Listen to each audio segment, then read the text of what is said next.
Nakakatuwa, no? Ang laki rin ang naitulong ni Meta sa kapaligiran natin.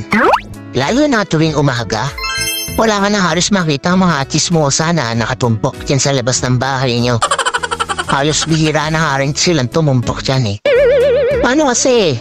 Mas gugustuhin pa nila na mag-isip ng content para sa reels nila maghapon. Oo, ayaw na nila makipagchismisan o makitumpok dyan sa labas ng bahay nyo. Actually, yung atensyon nila imbis na makipagchismisan, napunta na lang talaga sa pagre-reels. At ito pa ha, imagine niyo.